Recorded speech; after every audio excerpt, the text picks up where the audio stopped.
ታሪኩ የሚጀምረው በደቡብ ኮሪያ ውስጥ የሚገኙ ትላልቅ የነዳጅ ማከማቻዎችን እያሳየን ነው። በየቦታው የሚገኙት የነዳጅ ማደያዎች ነዳጃቸውን የሚያገኙት ከነዚህ ትልልቅ የነዳጅ ማጠራቀሚያ በሚያልፍላቸው ቱቦ አማካኝነት ነው። ከተማ ውስጥ ደግሞ ተደራጅተው የሚሰሩ ፍልፈሎች በሚባል ስም የሚታወቁ እነዚህን የነዳጅ ቱቦዎች በመብሳትና ወደ ራሳቸው ዕቃ በማጠራቀም ልክ እንደ ነዳጅ አከፋፋይ ሆነው የሚሸጡ የታወቁ የሌባ ቡድኖች አሉ። ፖሊሶች በተለያየ ጊዜ እነዚህ ፍልፈሎችን እየተከታተሉ ለመያዝ ቢሞክሩም ፍልፈሎቹ ግን የረጅም ጊዜ ልምድ ስላላቸው ራሳቸው በቆፈሩት ጉድጓድ ከፖሊሶቹ በቀላሉ እያመለጧቸው ዛሬም ድረስ ደርሰዋል። በከተማ ውስጥ ከሚገኙ ታዋቂ ፍልፈሎች መካከል ደግሞ ዶልዩ ወይም በቅጽል ስሙ ድሪል ቢት የተባለውን ሰው የሚያክለው ማንም የለም። ድሪል ቢት እስካሁን ድረስ እሱ ቆፍሯቸው ያልዘረፋቸው የነዳጅ ማጠራቀሚያዎች የሉም። ከምንም በላይ ሰዎች ከሱ ጋር ለመስራት እንዲመርጡ የሚያደርጋቸው ነገር ፖሊሶች በየትኛውም አቅጣጫ ቢከቡት እንኳን አንድም ቀን ሳይያዝ ሁሌም ማምለጥ ስለሚችለው። ይህ በእንዲህ እንዳለ ማንሲክ የተባለ ፖሊስ በየጊዜው እነዚህን ፍልፈሎች ቢከታተላቸውም ልክ ያስኳቸው ሲል እያመለጡት እስከዛሬ ድረስ ብዙ ቀን ውርደቱን አከናንበውታል። እሱ ተሳካለኝ ብሎ አለቃዎቹን ደውሎ በሚጠራና ሰዎች በቦታው ላይ በሚደርሱ ሰዓት ፍልፈሎቹ ግን አለቃዎቹ ከመድረሳቸው በፊት ስለሚያመልጡ ማንሲክ በአለቃዎቹ ፊት እንደ ሞኝና እንደ ቅዠታም እንዲታይ ምክንያት ሆነውታል። ትዕይንቱ ሲቀየር እስትሮ የተባለን ሰው እንተዋወቃለን። እስትሮ በየቦታ ላይ እነዚህን ነዳጆች በመዝረፍ እስካሁን ድረስ ብዙ ገንዘቦችን ያገኘ ሲሆን በአሁኑ ሰዓትም ይሄንን ትልቅ ነዳጅ ማደያ ለመዝረፍ ከድሪል ቢት ጋር ለመስራት ወስኗል። በቦታው ላይም ቁጭ ብሎ ድሪል ቢትን ሲጠብቀው ከቆየ በኋላ ጂኦፕሲ የተባለ ሰው ድሪል ቢት ነኝ በማለት ወደ ቦታው ላይ ይመጣል። በጊዜው እስትሮ ይሄ ሰውዬ ትክክለኛው ድሪል ቢት ይሁን አይሁን እርግጠኛ ባይሆንም ሰውየው ወደ ውስጥ እንዲገባና ችሎታውን እንዲያሳየው እድል ሰጥቶታል። በድሪል ቢት ስም የመጣው ጂኦፕሲም ወደ ውስጥ ከገባ በኋላ የድሪሉን ቴምፕሬቸር መቆጣጠር ሳይችል ቀርቶ በቦታው ላይ ያለው ነዳጅ ከፍተኛ ፍንዳታ በማስነሳቱ ምክንያት እነስትረው እሱን እዛው ጉድጓድ ውስጥ ተውት በመኪናቸው አምልጠዋል። በሌላ በኩል ጂኦፕሲም ቢሆን ምንም እንኳን ሰውነቱ ላይ በእሳቱ ምክንያት ጉዳት ቢደርስበትም በህይወት ግን እሱም ከቦታው ላይ ማምለጥ ችሏል።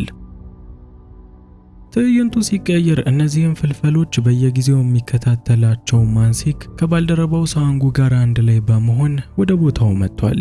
ቦታው ላይም ከዚህ በፊት ድሪል ቢት የተባለው ማለትም ዶልዩ የሚጠቀመውን የድሪል ጫፍ ስላገኘው ለአለቃው በእርግጠኝነት ከዚህ ነገር ጀርባ ድሪል ቢት እንደሚገኝበት ይነግረዋል። አለቃው ግን ማንሲክ ሁሌም ሲቀባጥር እንጂ አንድም ቀን ሲያሳካይቶት ስለማያቅ ድሪል ቢት የሚባለውንም ሰው ሆነ ማንንም ሰው እንዲከታተል ፍቃድ አልሰጠውም። የአለቃው ውሳኔ ያናደደው ማንሲክ ደግሞ ከባልደረባው ከሳንጉ ጋር በመሆን እነዚህ ሌቦች ከአለቃው እውቅና ውጪ ለመከታተል ወስኗል። ይህ በእንዲህ እንዳለ ከፍንዳታው እንደምንም የተረፈው እስትሮ ዴሃን ወደ ተባለ ሰው ጋር መጥቷል። ዴሃን ማለት ፍልፈሎችን ከባለሀብቶች ጋር የሚያገናኛቸው ደላላ ነው። አንዳንዴ እሱም ሲያሰኘው በእነዚህ ስራዎች ላይ የሚሳተፍ ሲሆን በአሁኑ ሰዓትም ለእስትራው ድሪል ቢት ነው በማለት ጂኦፕሲም በመላኩና ቦታው እንዲፈነዳ በማድረጉ ምክንያት እስትራው በንዴት ልጁን እየደበደበው ነው። እናም ለምን ሲባል ትክክለኛው ዶልዩ ማለትም ድሪል ቢትን እንዳላከው በሚጠይቀው ሰዓት ድሪል ቢት በአሁኑ ጊዜ ዝነኛ ስለሆነ ብዙ ገንዘብ ነው የሚያስከፍለው። እናም ያ ሁሉ ገንዘብ ከምታወጣ ብዬ ነው ጂኦፕሲን ይላኩት በማለት ዴሃን ለአለቃው እስትራው ይሄንን ያደረገው ከክፋት እንዳልሆነ አስረድቶታል። ትዕይንቱ ሲቀየር ማንሲክ ቀደም ሲል ለተፈጠረው ፍንዳታ ተጠያቂ ነው ብሎ ዳሰበው ወደ ድሪል ቢት ጋር መጥቷል። በጊዜው ደግሞ እስትሮ የደበደበው ዴሃንም እዛው ቦታ ላይ ይገኝ የነበረ ሲሆን ማንሲክም ለሁለቱም ዙሪያቸውን እንዲያወልቁ ያዛቸዋል። ይህንን የሚያደርገው በጊዜው ያንን ቦታ ያበላሸው ጂኦፕሲ እግሩ ላይ በነዳጁ ምክንያት ተቃጥሎ ስለነበርና እነ ማንሲክም ይህንን ደርሰውበት ስለነበር እውነት እነሱ ከሆኑ ቁስሉን ቼክ ለማድረግ ነበረ። በሚያሳዝን ሁኔታ ግን ማንሲክ በሁለቱም ላይ ምንም አይነት ጠባሳ ማግኘት አልቻለም። ማንሲክ በጣም ተስፋ አድርጎ የነበረው ጠባሳውን በድሪል ቢት ላይ እንደሚያገኝና ወደ እስር ቤት እንደሚወስደው ነበረ። በሚያሳዝን ሁኔታ ግን እሱም አልተሳካለትም። በሌላ በኩል በእስትሮው ሲደበደብ የነበረው ዲሃንም ትክክለኛው ድሪል ቢትን ከእስትሮው ጋር በማገናኘት ዘረፋውን በአንድ ጊዜ እንዲፈጸምለት ማድረግ ችሏል። ትዕይንቱ ሲቀየር በጣም ተፈላጊ የሆነው ድሪል ቢት ጆን ው ከተባለ ባለሀብት ጋር ተገናኝቷል። ጆን ው በዚህ ከተማ ውስጥ ብዙ የነዳጅ ማደያዎች አሉት። በአሁኑ ሰዓትም ካሉት የነዳጅ ማደያዎች ውስጥ አንደኛና ትልቅ የሆነው ታንከሩን በሙሉ መሙላት የሚፈልግ ሲሆን ይህንንም ታንከር መሙላት የሚፈልገው ገንዘብ አውጥቶ በገዛው ነዳጅ ሳይሆን ድሪል ቢትና መሰል ፍልፈሎቹን በማሰባሰብ እንደተለመደው ቦርቡረው የሰዎችን ሰርቀው እንዲሞሉለት ነው የሚፈልገው። ለዚህም ሚስተርና ጉንሳቡና ዩብ እንዲሁም አንዲት ሊ የተባለችን ሴት ከነሱ ጋር በመጨመር በአንድ ሆቴል ስር የሚገኝ የነዳጅ ማደያ እንዲዘርፉለት አምጥቷቸዋል። ጆኑ እነዚህን ሰዎች ሲመርጣቸው እንዲያው ከመሬት ተነስቶ አይደለም። እያንዳንዳቸው የየራሳቸው ልዩ ችሎታ ያላቸው ሲሆን ይህንንም ችሎታቸውን በማስተባበር በ20 ቀን ውስጥ ይህንን ነዳጅ እንዲያወጡለት ይፈልጋል። ምንም እንኳን ጆን ው ብዙ ድርጅቶች በስሩ ቢኖሩትም አሁንም ድረስ በሰዎች ዕዳ የተያዘ ሰው ነው። በየጊዜው የተለያዩ አበዳሪዎች እየመጡ ገንዘባቸውን እንዲመልስ የሚጨቀጭቁት ሲሆን እሱም በእርግጠኝነት ይህንን ዘረፋ ካጠናቀቀ ገንዘባቸውን እንደሚከፍል እርግጠኛ ሆኗል። ይህንንም ዘረፋ በተሳካ ሁኔታ እንዲሰሩለት ሲባል ለነ ድሪል ቢት ግማሽ ክፍያቸውን ቀድሞ የሰጣቸው ሲሆን ነዳጁን ሞልተው እንደጨረሱ ደግሞ የተቀረውን ገንዘብ የሚሰጣቸው ይሆናል። ትዕይንቱ ሲቀየር ዘራፊው ቡድን ወደ ስራ ገብቷል። ግማሾቹ ቁፋሪውን ሲያደርጉ፣ ግማሾቹ ደግሞ ካርታ እያነበቡ የሚገኝ ሲሆን ሊ የተባለችው ሴት ደግሞ በሆቴል ውስጥ በመቀመጥና ሰዎች በሚመጡ ሰዓት የአላርም በተኑን በመጫን ለነሱ ማሳወቅ ይኖርባታል። ታዲያ ጆኑ በነገራቸው መሰረት ይህንን ሚሽን ከመጨረሳቸው በፊት አንዳቸውም ቢሆን ከዚህ ከወጡ የሰጣቸውን ገንዘብ ተቀብሎ ኮንትራታቸው የሚቋረጥ ይሆናል። ለዚህ አንዳቸውም ቢሆን ከዚህ ሳይወጡ ይህንን ቁፋሮ የመጨረስ ግዴታ አለባቸው። ቡድኑም በዚህ ሀሳብ ተስማምቶ ስራቸውን እየሰሩ በነበረ ሰዓት በሚቆፍሩት መንገድ ላይ አንድ ትልቅ አለት አጋጥሟቸው በመካከላቸው አለመግባባት ተፈጥሯል። እነ ሚስተርና ይህንን መንገድ ትተን በሌላ መንገድ ቁፋሮውን እንደ አዲስ እንጀምር የሚል ሀሳብ አላቸው። ድሪል ቢትና የተቀሩት ግን ይህንን ሁሉ ከአዲስ ለመጀመር ጊዜ ስለሌላቸው ድንጋዩን ቢፈልጡ የተሻለ እንደሆነ ተናግረዋል። ታዲያ በዚህ መሃልም ጉንሳብ እንዴት አድርገው እንደሚሰሩ ለማሳየት እንጨቱን በሚያነሳ ሰዓት ጆብሲን በእንጨቱ መቶት በቦታው ላይ የሚገኝ አንድ ገመድም ቆርጧል። ምንም እንኳን የመታው ሳያቅ ቢሆንም ጆብሲ በንዴት ጉንሳብን እየደበደበው ነበረ። ታዲያ በዚህ ጊዜም ከዚህ ቀደም እኔ ድሪል ቢት ነኝ ብሎ በውሸት ለስትሮው ሲሰራ እግሩ ተቃጥሎ የነበረውን ሁሉም ሰው ያየበት ሲሆን ያለሙያውም በሰው ስም እየገባ የሚያጭበረብር ሰው እንደሆነ የስራ አጋሮቹ ደርሰውበታል። ይህ ደግሞ የጆብሲን ክብር የሚያጣጥል ነገር ስለሆነ ለዚህ ሁሉ ምክንያት የሆነው ጉንሳብን ጠምዶ ይዞታል። ትዕይንቱ ሲቀየር ድሪል ቢት ይህንን አለት በሚፈልጡ ሰዓት ኃይለኛ ድምፅ ስለሚያወጣ ይህንን ድምፅ እንዲሸፍን ጆብሲን ከላይ እንደ ጭፈራ ቤት በሚመስል ቦታ ላይ ድምፅ እንዲያስጮህ ያደረገው ሲሆን የተቀሩት ደግሞ ጥላቸውን ትተው እንደ አዲስ ወደ ስራው ገብተዋል። በሌላ በኩል መርማሪው ማንሲክ እንደምንም ሲፈልግ ከቆየ በኋላ ይህንን የተተወ ሆቴል አግኝቶታል። ፖሊሶችም ሆነ ሌሎች ሰዎች እስከሚያውቁ ድረስ ይህ ሆቴል በባለቤቶቹ ከተተወ ጊዜና ዘመን የለውም። በአሁኑ ሰዓት ግን ሊ ውስጥ ላይ እንደ ሪሴፕሽን ሆና የተቀመጠች ሲሆን ይህም ለረጅም ጊዜ ተዘግቶ የቆየው ሆቴል በአንድ ጊዜ ስራ መጀመሩ ለነ መርማሪው ማንሲክና ሳንጉ እንዲጠራጠሩ ምክንያት ሆኗቸዋል። ይህ በእንዲህ እንዳለ ሊ ፖሊሶች ሲመጡ አላርሙን ማስጮህ ግዴታዋ ስለሆነ በተኑን በተደጋጋሚ እየተጫነችው ይገኛል። በሚያሳዝን ሁኔታ ግን ቅድም ጉንሳብ በእንጨት የቆረጠው ገመድ የዚህ አላርም ገመድ ስለነበር አላርሙ ሊጮህ አልቻለም።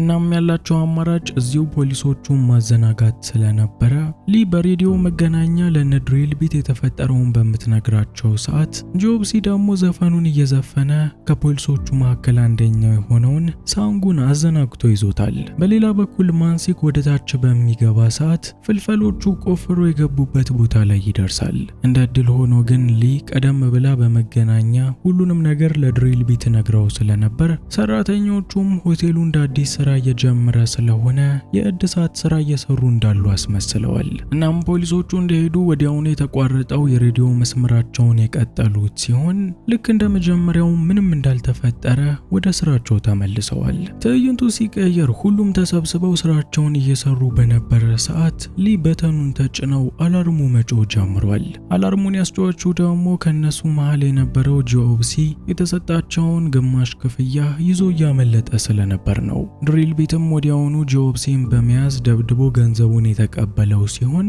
ሰውየውን ደብድቦ ከመግደሉ በፊት ግን እነ ሚስተርና ወደ ቦታው ላይ በመምጣት ሁለቱን ገላግለዋቸዋል።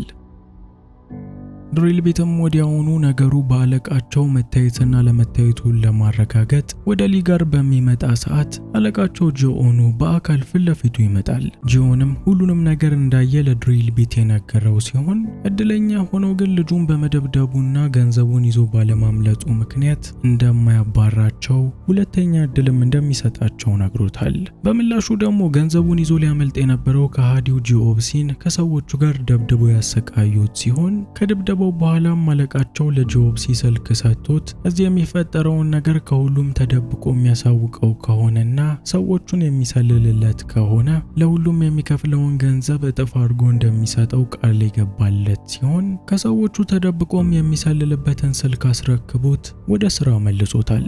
ይህ በእንዲህ እንዳለ ፖሊሶች እዚያው አካባቢ ላይ የብረት መቆጣጠሪያ መሳሪያቸውን በመጠቀም ከመሬት ስር ሰዎች ብረት ይዘው ካሉ በማለት ፍለጋቸውን ተያይዘውታል። እንደ አጋጣሚም እነ ድሪል ቢት የሚገኙበትን ቦታ በማሽናቸው የደረሱበት ሲሆን ቦታውንም በማሽን መቆፈር በሚጀምሩ ሰዓት ይህንን በካሜራ የተመለከተችው ሊ ወዲያውኑ ለሰራተኞቹ ቦታው ላይ የሚገኙትን ብረትና ብረት ነክ ነገሮች በመያዝ ወደ ውጪ እንዲወጡ መልእክት አስተላልፋላቸዋለች። ታዲያ ሰራተኞቹም ወዲያውኑ በሩጫ እየወጡ የነበረ ሲሆን በዚህ መሃል ግን የሚቆፍረው መኪና የነካው የጋዝ ሲሊንደር አየር ማስተንፈስ በመጀመሩ ምክንያት ድሪል ቢትን ራሱን እንዲስት አድርጎታል። በጊዜው ቦታው ላይ የነበረው ሚስተርናም ይህንን ስለተመለከተ እሱንም ጪሱ ራሱን እንዳያስተው ማስኩን በማድረግ ድሪል ቢትን ከዋሻው ይዞት ወጥቷል። ትዕይንቱ ሲቀየር ቡድኑ በአንድ ክፍል ውስጥ ተሰብስቦ የሚገኝ ሲሆን የተጎዳውን ድሪል ቢትንም ሕክምና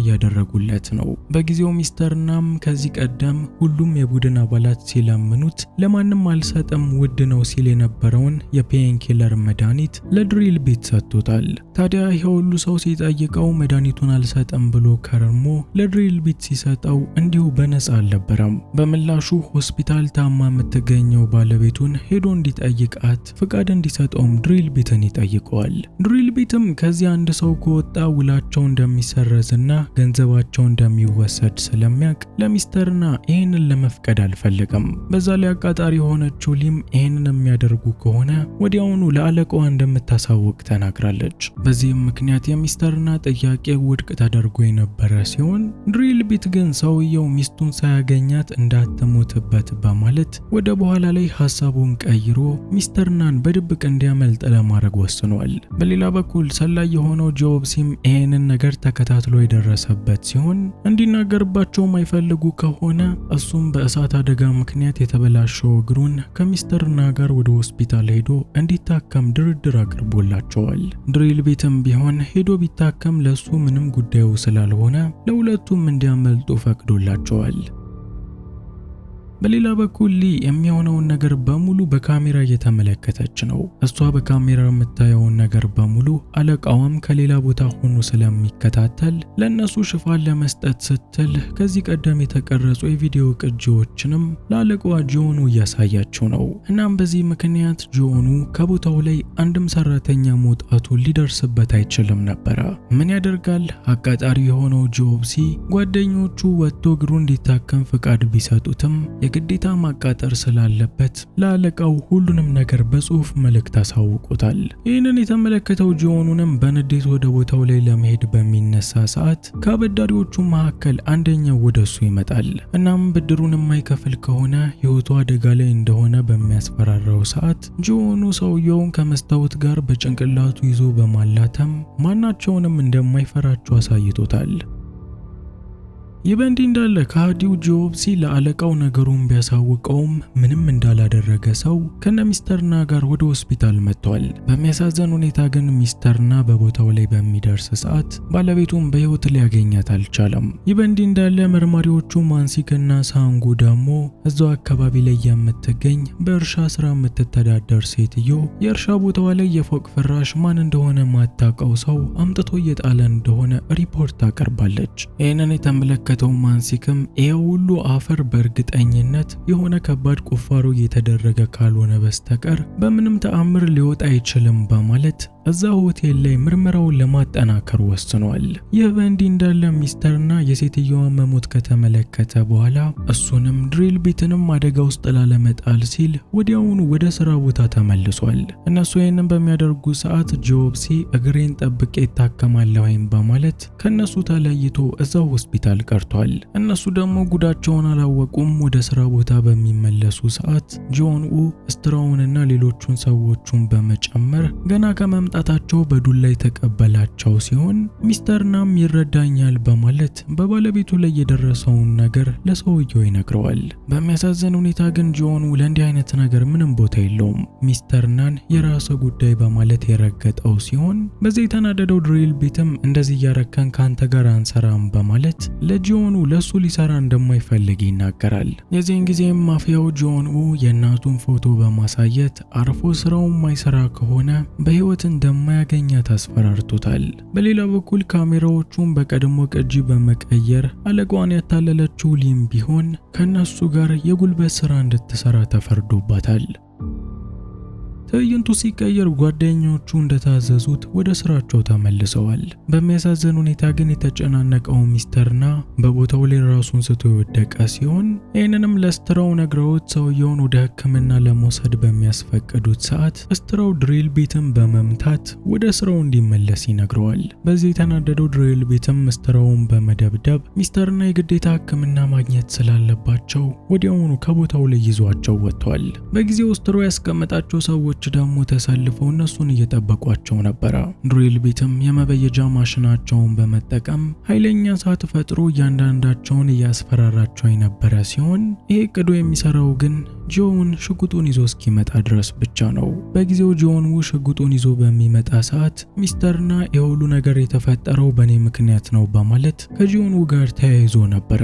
በዚህ ትግል መሃልም በድንገት በተተኮሰ ጥይት የሚስተርና ህይወት ያለፈ ሲሆን ጆን እየቀለደ እንዳልሆነ ለማሳየት ሲል ጉንሳብን በጥይት መቶታል። በሌላ በኩል ትግስቱ ያለቀው ድሪል ቢት ወዲያውኑ በመነሳት ከጆኑ ጋር ሊያያዝ ነበር። በሚያሳዝን ሁኔታ ግን እሱንም ቢሆን ጆኑ በጥይት መቶታል። ይህ በሚሆን በተመሳሳይ ሰዓት ፖሊሶች ወደ ቦታው ላይ በመምጣታቸው ምክንያት እነ ስትራው ወዲያውኑ አለቃቸውን ይዘው ከህንጻው አምልጠዋል። በሌላ በኩል እድል የቀናቸው ድሪል ቢትም ጥይቱ እሱን ከመምታቱ በፊት ኪስ ውስጥ የሚገኘውን ሰዓት በመምታቱ ምክንያት አሁንም ድረስ በህይወት ይገኛል። ወዲያውኑም በመነሳት በጥይት የተመታው ጉንሳብና ሊን ይዟቸው ወደ ዋሻው ገብተዋል። በሌላ በኩል መርማሪዎቹ ማንሲክና ጎንኩም ወደ ቦታው በሚደርሱ ሰዓት የሞተው ሚስተር ናንና የድሪል ቢት ሁሌም የሚጠቀምባትን መፈልፈያ ማሽን አግኝተዋል። ይህ በእንዲህ እንዳለ ድሪል ቢት ከዛ ቦታ ካመለጡ በኋላ እነ ስትራው ሆስፒታል የሚገኘው ጆብሲን ሄደው ከመያዛቸው በፊት ድሪል ቢት ቀድሟቸው በቦታው ላይ ተገኝቶ ጆብሲንም ማትረፍ ችሏል። ታሪኩም ይህንን ተከትሎ የተወሰኑ ጊዜያቶችን ወደፊት ይሻገራል። እነ ድሪል ቢት ዝም ብለው ከመቀመጥ ይልቅ ከጆን ጋር $5 ሚሊዮን ተደራድረው የሚፈልገውን ነዳጅ ሊሸጡለት ተስማምተዋል። ሰውየው ጆን ቢሆን በዚህ ሐሳባቸው የተስማማ ሲሆን ጓደኛሞቹም ቢሆን ምንም ጊዜ ሳያጠፉ ስራቸውን ጀምረዋል። ታዲያ ሁልጊዜም መካድና ማቃጠር አመሉ የሆነው ጆብሲ ደግሞ በአሁኑም ቢሆን ነገሮችን በድብቅ ወደ ነስትራው እየተናገረ የነበረ ሲሆን ድሪል ቢት ደግሞ አንዴ የልጁን አመል ስላወቀበት የሚሄድበት በሙሉ እየተከታተለው አሁንም እያቃጠረ እንደሆነ ደርሶበታል። ድሪል ቢት ጆብሲን እየተከታተለው በነበረ ሰዓት መርማሪዎቹ ደግሞ የስልኩን ሲግናል በመጠቀም ያለበት ድረስ መጥተዋል። ምንም እንኳን ድሪል ቢት በጊዜው በድንጋይ ወድቆ የተመታ የነበረ ቢሆንም ሞኝውኑትን ፖሊሶች ለማምለጥ ግን ያን ያህል አልተቸገረም። ይህ በሚሆን ሰዓት ከሃዲው ጆብሲ ደግሞ መረጃ ለሚያቀብላቸው ለልጃቸው ለነጂዮን የሚሆነውን ነገር በሙሉ የሚሰልሉበትን ካሜራ በስራ ቦታው ላይ ደብቆ አስቀምጦላቸዋል። ትዕይንቱ ሲቀየር ድሪልቢት ይህንን ነገር ፖሊሶች ሳይደርሱባቸው የግድ መጨረስ ስላለበት ወዲያውኑ ወደ ስራ ገብቷል። ነገርየውን በአንድ ጊዜ መጨረስ የማይችሉበት ምክንያት ድሪሎቹን በሚጠቀሙ ሰዓት ኃይለኛ ሙቀት ተፈጥሮ ልክ ከዚህ በፊት ጂኦብሲ እንዳስነሳው አይነት ኃይለኛ ፍንዳታ እንዳይፈጠር ሲባለው ከሙቀቱ በላይም ፖሊሶች መጡ አልመጡ የሚለው ነገር እንዲያሳቅቃቸው ስላልፈለጉ እነሱ ይህንን በሚሰሩ ሰዓት እነጉንሳብ ደግሞ ፖሊሶቹን በሌላ ቦታ ላይ ያጃጃሏቸው ይገኛል። ይህ በእንዲህ እንዳለ በአሁኑ ነዳጅ በእርግጠኝነት እንደሚመጣለት ያወቀው ጂዮንም መኪናዎቹንና ሰዎቹን አሰልፎ ነዳጁን እየጠበቀ ይገኛል። የነ ድሪልቢትንም ስልክ እየተጠባበቀ ወዲያውኑ ድሪልቢት ደውሎ ነዳጁ መጠለፉን ያሳየው ሲሆን ቀሪውን ገንዘብ ካስገባ በኋላም በድጋሚ እንደሚከፍትለት በመናገር የነዳጁን መስመር ዘግቶታል። ይህ በእንዲህ እንዳለ ፖሊሶቹ ከነጉንሳብ ጋር በሚጃጃሉ ሰዓት ሳንጉ ወድቆ እግሩ ተሰብሯል። ይህንን የተመለከተው ማንሲክም ነገሩ ከዚህ በኋላ ማይሳካ መስሎት ተስፋ ቆርጦ የነበረ ሲሆን እዛ ሆስፒታል ባለ ሰዓት ግን አዲስ የተጠለፈውን የነዳጅ መስመር አንድ ሰው ፎቶ በሚልክለት ሰዓት በድጋሚ ለብቻውም ቢሆን ወደ ምርመራው ለመመለስ ወስኗል።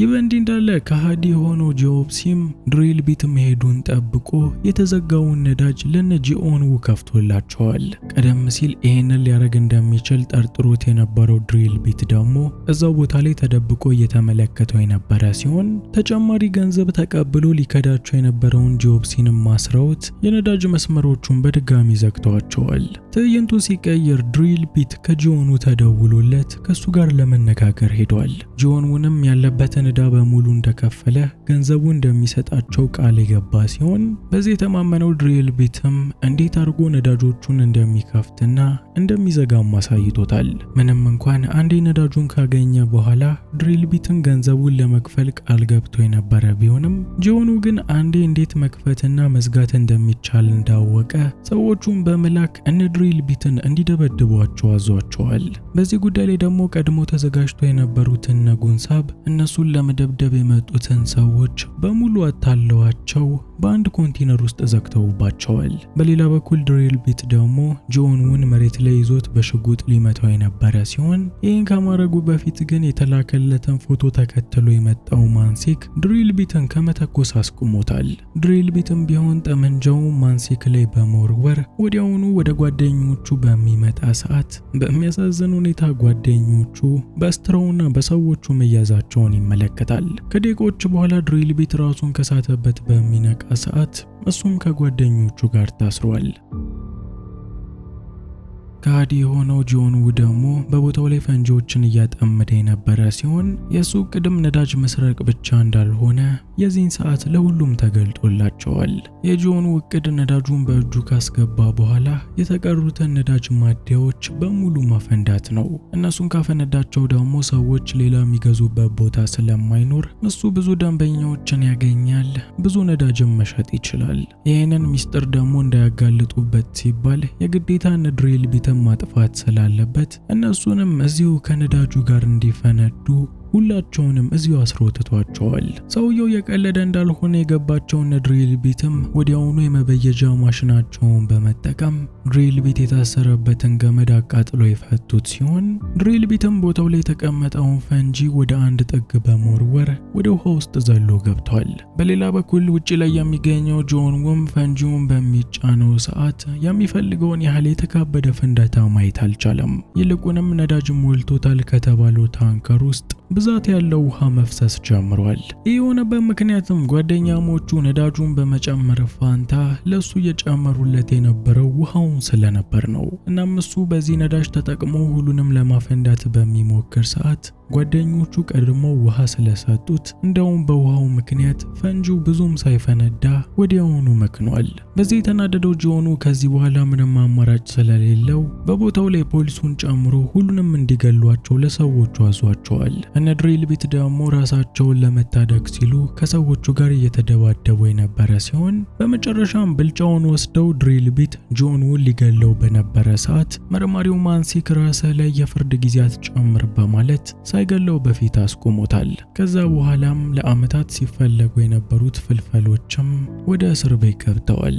ታሪኩም ይህንን ተከትሎ 3 ዓመታትን ወደፊት ይሻገራል። ድሪልቢትና ጓደኞቹ የእስር ጊዜያቸውን ጨርሰው ነፃ ወጥተው የሚገኙ ሲሆን በአሁኑ ሰዓትም የግል ስራቸውን እየሰሩ ይገኛል። በሌላ በኩል ከነሱ ጋር እንደ ጓደኛ የሆነው ማንሲክም ወደ እነሱ ጋር በሚመጣ ሰዓት በጊዜው ጓደኞቹ አንድ የፍሳሽ ማስወገጃ ቱቦ እንዲሰሩ ታዘው እሱን እየሰሩ ነበር። ማንሲክ ግን እንደ ቀልድ ይህንን ዘረፋ መልሳችሁ ጀመራችሁ ወይ በማለት እነሱን በሚያሳድዳቸው ሰዓት ታሪኩ ያበቃል።